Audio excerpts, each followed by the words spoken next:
Saudari dan saudara, mari sejenak meluangkan waktu untuk menyaksikan video ini.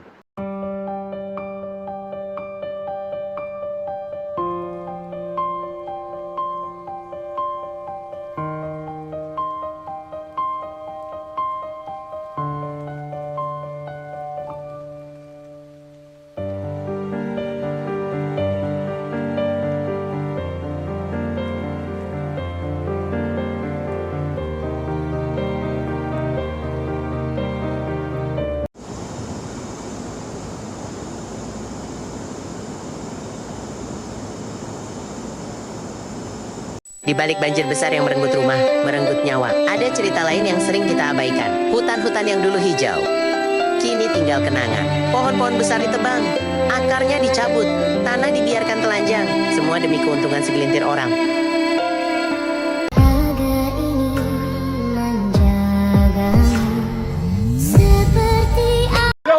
Kebesaran-Mu ya Allah, kasih sayang dan rahmat-Mu dalam sadarku terlupa mengucap syukur.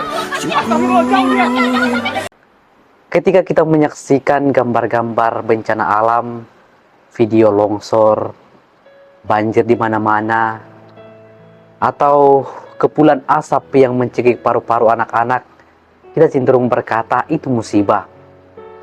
Tapi beranikah kita berkata jujur? Ini bukan musibah alam biasa. Ini adalah bumerang kita sendiri. Alam tidak hanya marah, alam sedang muntah akibat kerusakan kita.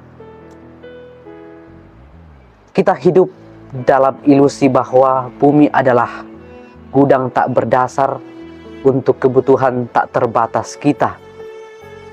Kita telah menjadi parasit rumah bersama yang seharusnya kita jaga.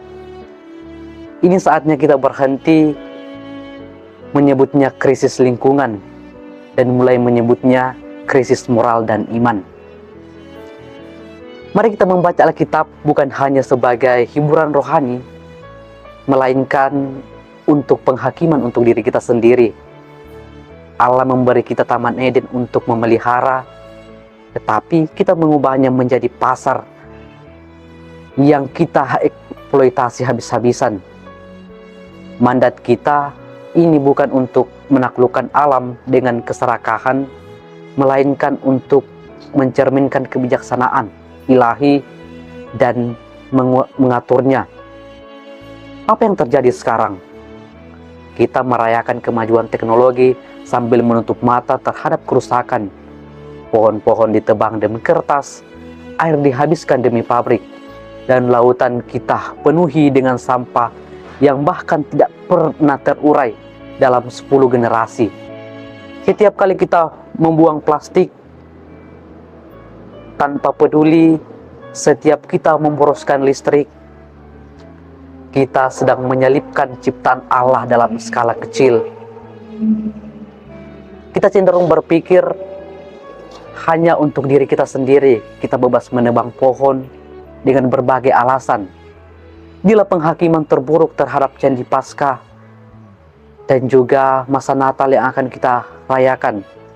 Penghakiman terhadap kesucian kehidupan. Gereja Katolik melalui suara kenabian Laudato Si telah berseru ekologi harus integral. Ini berarti bahwa krisis ekologi dan krisis kemiskinan adalah dua sisi dari mata uang yang sama. Ketika badai datang, ketika bencana datang, siapa yang kehilangan segalanya? Selalu kaum miskin. Mereka yang tinggal di bantaran sungai, mereka yang tidak punya tempat tinggal, mereka yang rentan, dan yang mereka tidak memiliki kekuatan politik. Kita yang hidup nyaman dengan AC dan kemewahan, kita yang menikmati buah dari eksploitasi, sementara asap dan lumpur bencana menjadi hukuman bagi saudara-saudara kita yang paling rentan. Paus Fransiskus menyebut ini globalisasi ketidakpedulian. Kita tidak hanya merusak bumi, kita secara aktif menindas sesama melalui gaya hidup kita yang tidak bertanggung jawab. Jika kita mengaku mencintai Kristus, bagaimana kita bisa tidur nyenyak? ketika tubuh Kristus yang lain, yaitu saudara kita, tenggelam dalam banjir yang kita sebabkan. Oleh karena itu, panggilan ini bukan sekedar ajakan untuk menanam pohon. Ini adalah panggilan untuk pertobatan ekologi yang radikal, perubahan bentuk hidup yang mendasar. Kita harus berani mengatakan tidak pada godaan komensalerisme. Kita harus mulai menghormati air, tanah, udara, dan alam semesta sebagai lambang kehadiran Allah dalam kehidupan kita. Hancurkan mentalitas saya berhak dan gantilah dengan mentalitas saya bertanggung jawab. Mulailah dari rumah, dari meja makan, dari cara Anda berbelanja.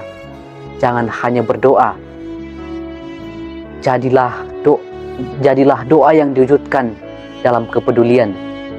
Mari kita tunjukkan bahwa iman kita tidak hanya di dalam gereja, tetapi juga setiap keputusan harian yang kita buat untuk menjaga keutuhan ciptaan. Semoga video ini menginspirasi kita untuk lebih tanggap dalam menghadapi situasi zaman, terutama perilaku kita terhadap alam dan juga kepada sesama kita.